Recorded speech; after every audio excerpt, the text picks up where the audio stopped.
Hi, hello. This is TeacherChamps' second game day of the quarterfinals. I'm Tom, I guess the reviewer of these games, and this time we have Dr. Jones versus Mr. Raiz. Mr. Raiz is white, Dr. Jones is black. Let's see how this all unfolded. This was a pretty wild game. We have d4 by Mr. Raiz, e6, knight f3, d5. This opening seems to be like a solid choice from Dr. Jones. We've got an early developmental lead from Mr. Raiz developing his pieces, but then we have Dr. Jones really fighting for that center. We have bishop e3 by Mr. Raiz, which is kind of awkward because it blocks this bishop in, but that's okay. We have knight c6, good developing move by Dr. Jones, trying to put more pressure on the pawn. We have g3 by Mr. Raiz, trying to develop his bishop this way. We have knight f6 developing the knight by Dr. Jones. We have bishop h3 by Mr. Raiz trying to get his bishop out. And then we have knight takes d4 by Dr. Jones. The knight takes back, the pawn takes, and then the bishop takes. And now here we have a very nice move by Dr. Jones. Queen c7, a very tricky move because of this idea e5. Since this bishop will be attacked and this bishop will be attacked, and if this bishop moves, there can be a fork. There is a lot of tactics going on here. And we have castles by Mr. Raiz. This is a big mistake because of this aforementioned e5 move. Now, the computer says that we have to move our knight to attack the queen, but that's a little bit of a hard move to find. But in reality, this is just a principle of, I'm attacking two things, you can't defend them both, and Dr. Jones could be winning a piece here, but he doesn't find it. So, we have knight e4 by Dr. Jones, trying to double attack this knight. And then we have f3 by Mr. Raiz, trying to attack the knight. And now here, if Dr. Jones takes and then bishop takes, there's still a lot of ideas surrounding like e5 and stuff like that. But then we have knight g5 by Dr. Jones just attacking the bishop. And then we have knight b5 by Mr. Raiz. Mr. Raiz has missed a free piece. This bishop is now hanging because Dr. Jones can take it with check. So when he takes it and it's check, the king will have to move first, and then Dr. Jones can go save his queen. He'll be attacking this knight. If the king takes, then the queen can take the knight, and Dr. Jones can be winning a piece. Dr. Jones plays queen c6 first. He misses the move order. And then Mr. Raiz moves the knight back. Dr. Jones still has a free bishop to take, but Dr. Jones develops a piece. Very unfortunate that he missed this big opportunity to go ahead in a big way. We have e3 by Mr. Raiz. This bishop still free, but no one wants to take it. We have f6 by Dr. Jones, trying to defend this pawn and maybe castle. That would make sense, but obviously this taking this bishop. And Mr. Raiz finally notices and gets his bishop to safety. We have e5 by Dr. Jones, attacking the bishop. And then we have knight e2 by Mr. Raiz. The bishop is fully hung. This is just a free bishop for a pawn. But Dr. Jones castles instead. I guess he was really thinking about his principles and trying to get his king castled, but here you just have to take the free piece and you don't have to look back.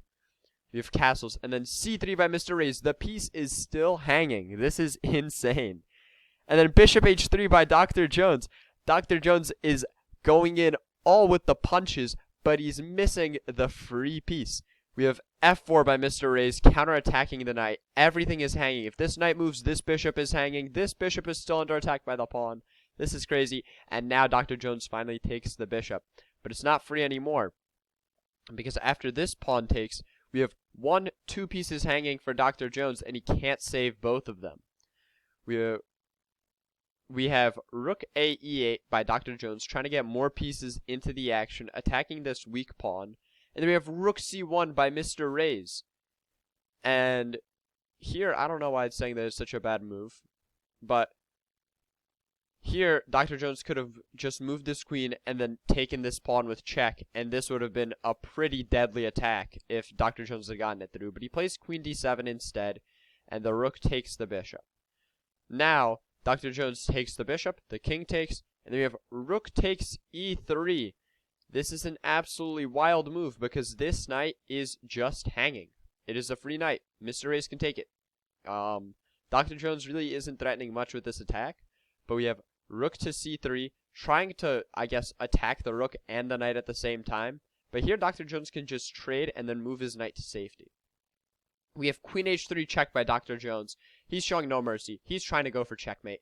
And he goes rook f e8 here. Here, it seems like it's like Dr. Jones is just throwing haymaker after haymaker. He is trying to kill Mr. Raiz's position right now. This knight might be coming in trying to checkmate. There is so many just attacks here. It's a very complicated position. We have Mr. Raiz trying to de-escalate the position by just trading the rooks, and then he moves his queen up. Now this is a big blunder, a huge blunder by Mr. Raiz. Another opportunity for Dr. Jones. He could have taken this rook for free, and it's almost checkmate. Besides that, this knight can block, and then when the rook goes to e1, it becomes very difficult for the queen to even defend, because the queen can go to g2, I guess, to defend, and then maybe there's a lot of ideas. Maybe the knight should go to f3 actually first. There's a lot of things here, but Dr. Jones just has to take the free rook, but he doesn't. He takes this pawn, trying to really scare Mr. Raiz here, trying to play maybe rook g2 and then checkmate on h2. We have a very nice move, and Mr. Raiz's knight can take the rook, but you know. We have knight g1 by Mr. Raiz, a very good move to attack the queen, but the rook is still hanging. There's still the danger of this rook being free. And then we have knight f3 by Dr. Jones, trying to checkmate the king. And obviously, if the knight takes the queen, then he takes the queen as well. So this is a very, very, very tactical, very, very tricky position to play from both sides here. We have queen to f2 by Mr. Raiz, and Dr. Jones just has to take the knight here, and then who's gonna take? Because if knight takes, rook takes, we just could have like a rook move here, and all these pawns are gonna drop. So this is a big problem for Mr. Raiz here. But we have rook takes g1 by Dr. Jones, rook takes, and now Dr. Jones just has to take with the knight and then have a chill endgame with these two weak pawns and just a winning endgame. But Dr. Jones plays g5, trying to go for the checkmate here, but rook g3 consolidates the position for white, and now it is just really... Oh! And Dr. Jones loses his queen here. He was under time pressure, so it's hard to make moves here, but here you just have to keep your queen safe. You just have to give up on the knight. The knight's a dead man, but you have to get your queen so that you have a chance at least at fighting back. But we have rook takes queen, h5. Dr. Jones still trying to go for the attack, but there's just nothing left. There's no pieces left for Dr. Jones to attack with, and Mr. Raiz just takes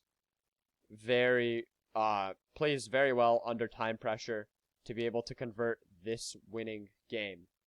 So what is the summary of this game? Well, in the beginning here, for a while, we had a nice opening until castles, where there's this tactic e5 to try to win a piece. Then later here, we have a while where this bishop is just hanging for 3 moves straight until Mr. Raiz moves it. And then here, we go on to Dr. Jones's big chance after queen d2, where the rook was hanging. But credit to Mr. Raiz, he hung in there. Dr. Jones was trying to go for the throat, trying to go for this killer attack, but he just misses it at the end. That he has to figure out here that he can't attack anymore. He just has to give away all of his attacking pressure and just say, I have one more pawn than you. What are you going to do? But he doesn't do that. And then a crucial blunder of losing the queen. And Dr. Jones, it is very hard to fight back here for Dr. Jones. And Mr. Raiz cleans it up. And that takes him into the semifinals. Yeah. So, a longer recap, but a very fun game. Well played to both players. And see you guys in, well, for me, a few minutes to go over the next game.